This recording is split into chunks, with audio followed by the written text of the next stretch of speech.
une fois, dans la ville de Foix, un marchand de foie qui vendait du foie. Il se dit, ma foi, c'est la première fois et la dernière fois que je vends du foie dans la ville de Foix. Ce marchand a cru, il a douté et il a fini par renoncer. Crise à foi, certes, mais surtout crise de foi. Car croire, ce n'est pas savoir, c'est faire confiance en ce que l'on ne voit pas. C'est adhérer à une vérité sans preuve absolue. Et c'est donc prendre un risque, celui d'être contredit, abandonné et déçu. Et ce risque, un jour, peut devenir une crise. Ce moment où l'on doute, où l'on remet tout en question, ou comme le veut si bien la chanson, ce moment où l'on pense qu'on s'est simplement raconté un beau roman ou une belle histoire. Alors, cher jury, cher public clermontois, je vous pose la question.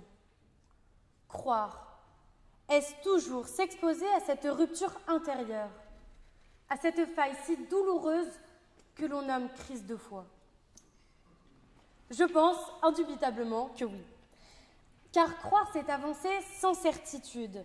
Et toute marche, si belle soit-elle, porte en elle la possibilité de tomber.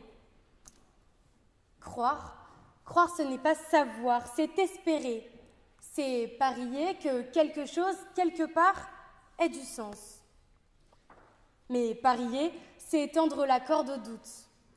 Et parfois, la foi se prend dans cette corde-là.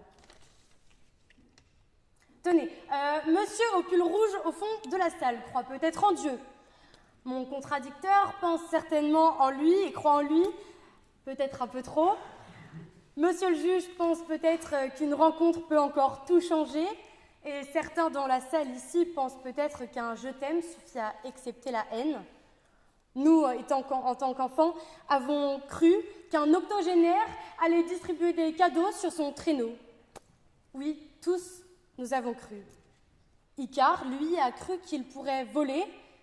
Il a cru, et c'est cette croyance qui l'a consumé.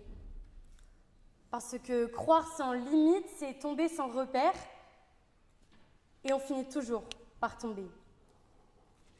On a cru que la Terre était plate, on a cru qu'on était au centre de l'univers, et un jour, on a appris qu'on tournait, qu'on n'était pas seul. Ce jour-là, l'humanité n'a pas fait que perdre sa croyance. Elle a eu ce que Freud nomme si bien une véritable blessure narcissique. Oui, la croyance peut s'effondrer. Elle peut s'effondrer un peu, beaucoup, passionnément, à la folie, jusqu'à ne plus exister du tout.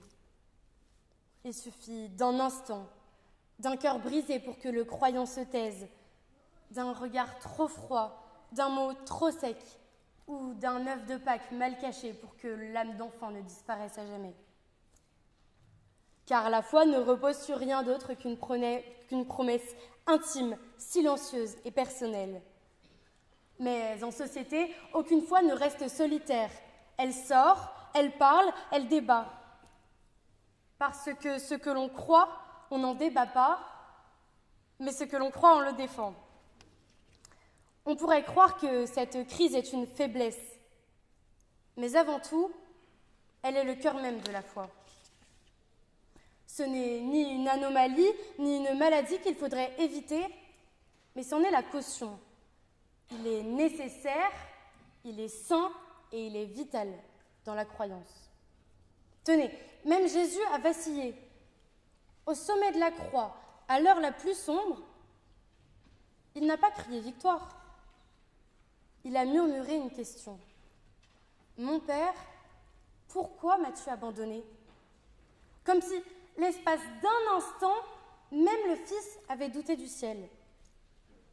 Et c'est pour cela que dans toutes les civilisations, on a prévu du soutien pour traverser la crise de foi. Des médecins du corps pour celles palpables, mais surtout des médecins de l'âme. Le prêtre, le rabbin, le psy, ce bon copain en FaceTime à 2h du matin. Comme si l'humanité tout entière savait que croire un jour ou l'autre serait douloureux et qu'on aurait besoin d'être épaulé. Mais cette crise ne détruit pas la croyance. Elle l'accompagne et elle en fait partie. Une foi qui ne nous met pas en crise est une foi en crise. Parce qu'une foi qui ne risque rien ne vaut rien. La vraie foi, la foi humaine, elle nous prend aux tripes, elle prend feu, elle prend l'eau et parfois, elle nous noie. Elle prend cher, elle coûte cher et c'est à ce moment-là qu'on voit qu'elle nous était chère. Descartes, lui aussi, a connu cette crise. Il a rayé toutes ses croyances pour ne plus rien croire. Et c'est dans ce silence, dans ce vertige, qu'il a trouvé sa seule certitude. Je pense, donc je suis. Le doute ne l'a pas effondré. Non, la crise l'a fondé.